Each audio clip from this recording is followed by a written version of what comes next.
Hello and welcome back to Better Every Day with Mr. Rock. Today we're going to talk about salt and all the different things that it can do and where it comes from. I'm excited, I hope you are too.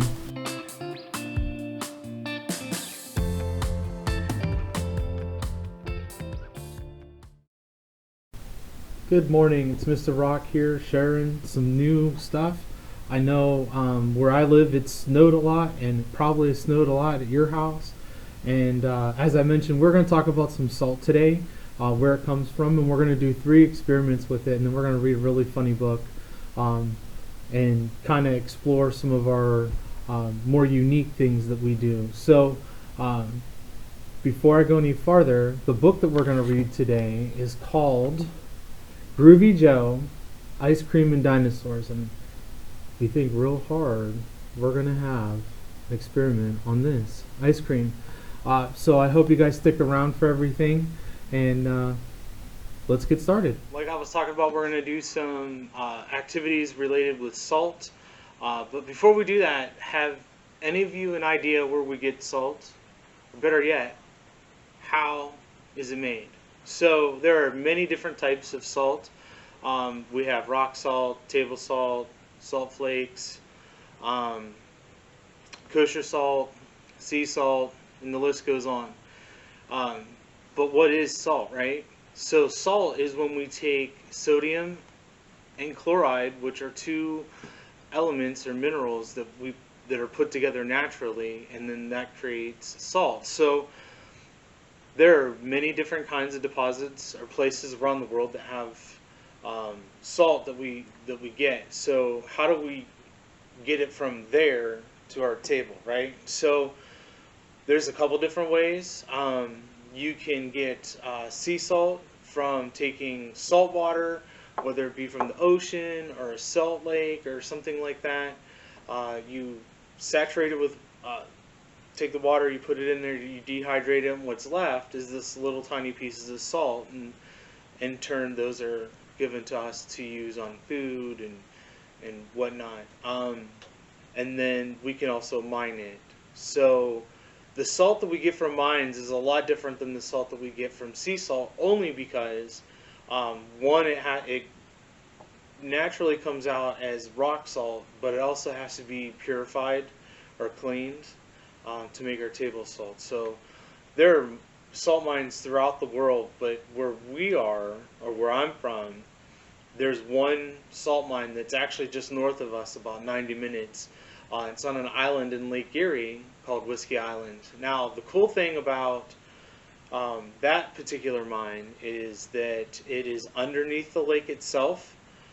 They're about 200-300 feet under, and they are basically dredging this salt out and then refining it at the factory that's above it. So they can do that through physical machines digging, or they can use high pressure water to extract the salt. Now, the difference between the two is we don't use water when we get the rock salt, but we use water when we get the table salt. And when we do that, a byproduct is brine, which is basically a real salty water, kind of like the salt lakes or an ocean or something like that.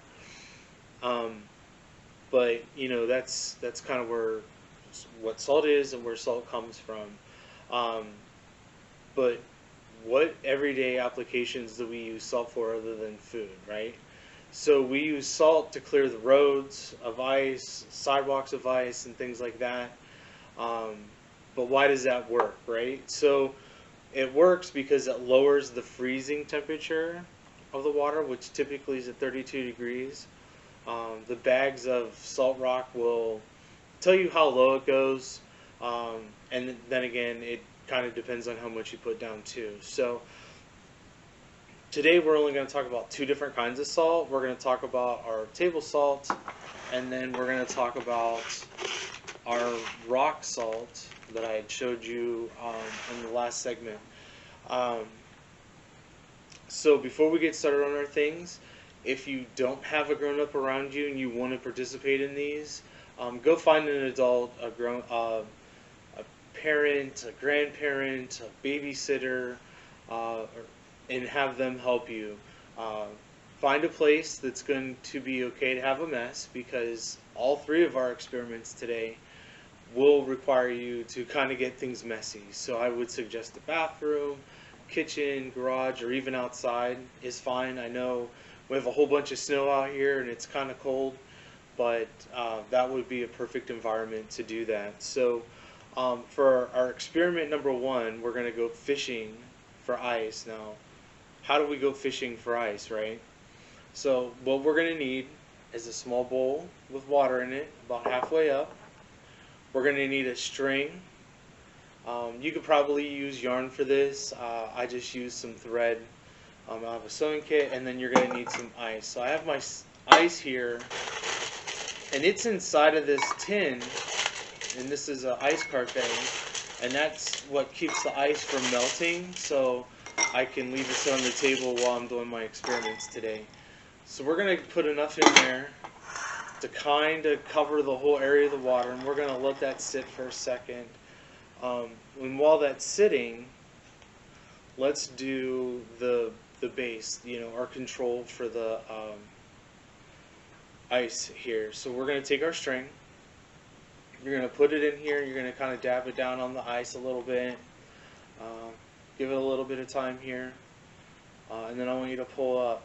See, we didn't catch any salt, or I'm sorry, any ice, right? So you're probably thinking, okay, so how are we going to get this string to stick to our ice, right?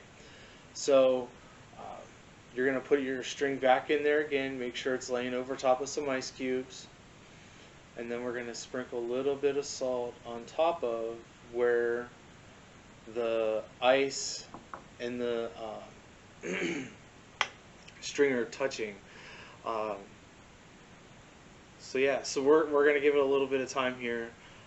Depending on how cold your water is with the ice determines how long you got to let it sit. So essentially what we're doing is we are putting the table salt here into the water, and what it's doing, it's melting that ice a little bit. It's creating these little tiny pockets that the string can actually sit into, and then it's refreezing, because table salt does not lower the temperature drastically on the like the salt rock would. So let's see what I got here. Oh, not quite. Put this on here again. So I'm going to let this sit for a couple minutes. We'll be right back, okay? A few moments later. Alright, so it's been about 5 minutes or so. So let's see what has happened here. Oh, there we go. No, that was big. It's grabbing it, but the pieces of ice are very heavy. There we go. There we go. Alright, so the more string that you get on the ice, the better it's going to hold it to it when you pull it out. If you have real big pieces of ice, maybe try and break those down a little bit. Some of the pieces that I had were just a slight bit heavier than the bonding that we had happen. So if you want to have more information about this particular experiment or activity, feel free to message me. So why don't we go ahead and move on to number 2, and we'll see what the salt rock and a sheet of ice looks like. Alright, so for experiment number 2, we're going to do an ice melting sheet. So what we did is we have a bowl of water here. We froze it. This one hasn't been in there long enough to do like a total freeze, but it's frozen enough to the point to do what we're doing here. I would prep this the night before if you're going to do this, but this gives us a good illustration of how erosion works and how ponds and rivers are formed. So what you're going to want to do is you're going to take some of this salt, you're going to just kind of sprinkle it on the ice sheet here, and you'll notice that right away it starts melting down into the ice, because like we said before, it changes the freeze temperature of the water. Um, yeah, so take the opportunity to look at it and kind of discuss how the water is filling in the pockets there. You can take yours out of the bowl if you'd like. Um, and as, like I said before, as that salt dissolves, you're going to have some um, little mini ponds. If you have a whole bunch of salt rock together, you're going to have like a little river. So it's a good way to kind of talk about how things happen in nature. So let's move on to activity number 3, which is making ice cream, which I'm sure you guys have all been waiting for. But before we do that, let's read a book called Groovy Joe, Dinosaurs and Ice Cream. Groovy Joe, Ice Cream and Dinosaurs, written by Eric Litwin and art by Tom Lichtenheld. Groovy Joe saw something yummy. Groovy Joe started rubbing his tummy. Groovy Joe was living the dream. He had a spoon and a tub of ice cream, and he started to sing. Love my doggy ice cream, love my doggy ice cream. Roar! Oh no! A little dinosaur stomped into the room. He glared at the ice cream and took out a spoon. He put on a bib, he pulled up a chair. What did Joe say? It's awesome to share. And everyone sang, love my doggy ice cream, love my doggy ice cream. Roar! Oh no! A big dinosaur burst into the room. He glared at the ice cream and took out a spoon. He put on a bib, he pulled up a chair, and what did Joe say? It's awesome to share. And everyone sang, love my doggy ice cream, love my doggy ice cream. Roar! Oh no! A huge dinosaur smashed into the room. She glared at the ice cream and took out a spoon. She put on a bib, she pulled up a chair, and what did Joe say? It's awesome to share, and everyone sang, love my doggy ice cream, love my doggy ice cream. Roar! Oh no! The tub was empty, the ice cream was through, so the dinosaurs glared at you-know-who. What can Joe do? He turned over the tub and made it a drum. Groovy Joe beat out a rum-tum-a-tum-tum. The dinosaurs laughed, they rose from their chairs, they started to dance, they jumped in the air. Then what did they say? It's awesome to share. And everyone sang together, love my doggy ice cream, love my doggy ice cream. The end. So what did you guys think of the story? Personally, I thought it was kind of good. It was good, and it had a nice rhythm to it, which everyone likes. If you recognize the flow of it, the author is the one who created Pete the Cat, so they follow a lot of the same beat, the same tone, the readability is the same. So he got ice cream in his story. So do you guys want some ice cream? I know I want some ice cream. So we're going to need a couple things to do this. We're going to need milk or half and half. You're going to need vanilla. You're going to need a whisk, some measuring spoons, a measuring cup, and sugar. We're also going to need that rock salt because that's going to be kind of important. And then we need something to put them in, right? So I have a quart-size Ziploc bag and a gallon-size Ziploc bag. I prefer to use those for this type of stuff. They don't leak as much, but if you don't have them around, that's fine. So what we're going to do is we're going to look on our measuring cup for the fluid measurements there. We need 1 cup of milk.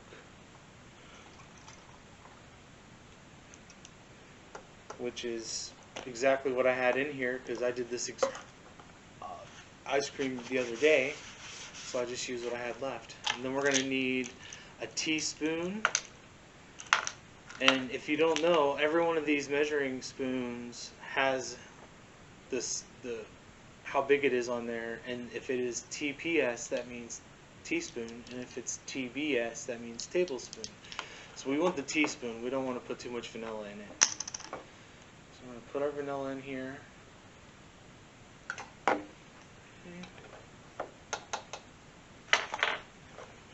The lid. Okay. Now, if you don't want to put the sugar in for like a sugar-free, that's fine.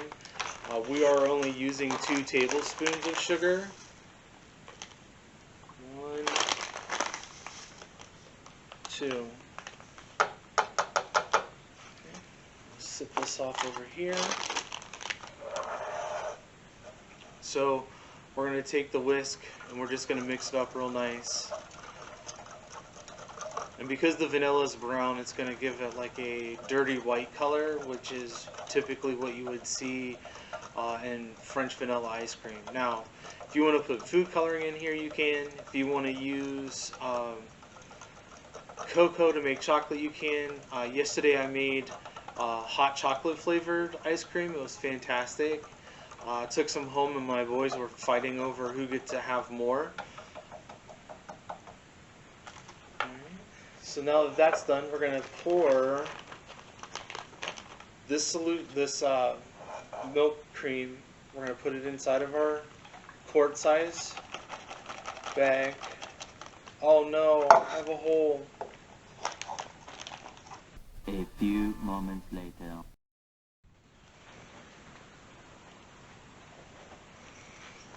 Alright, so accidents happen.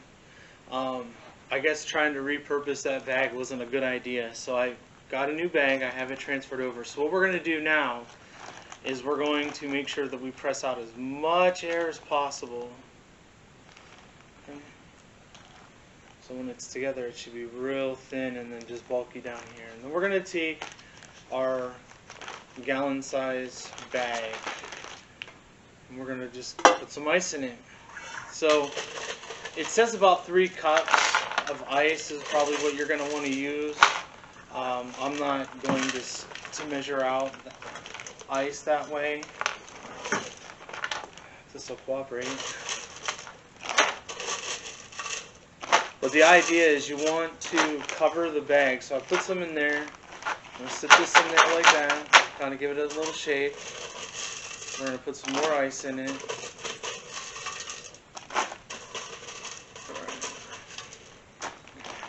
So our bag is nice and covered.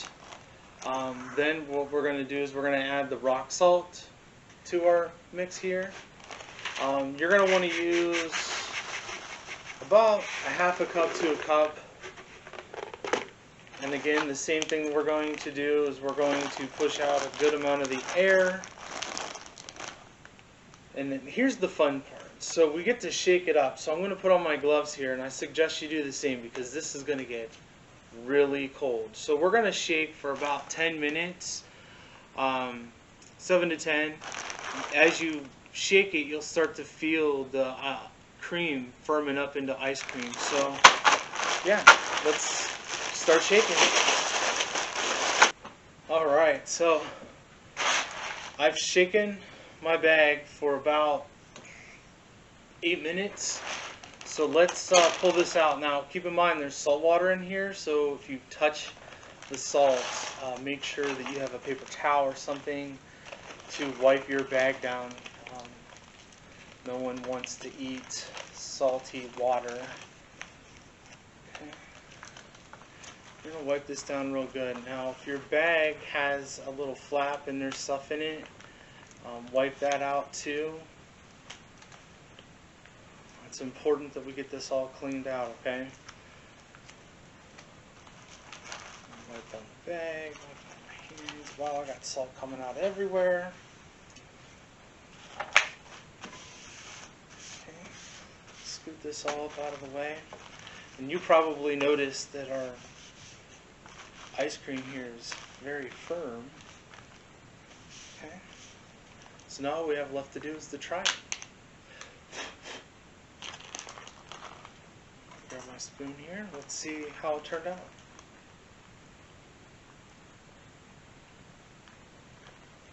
Perfect.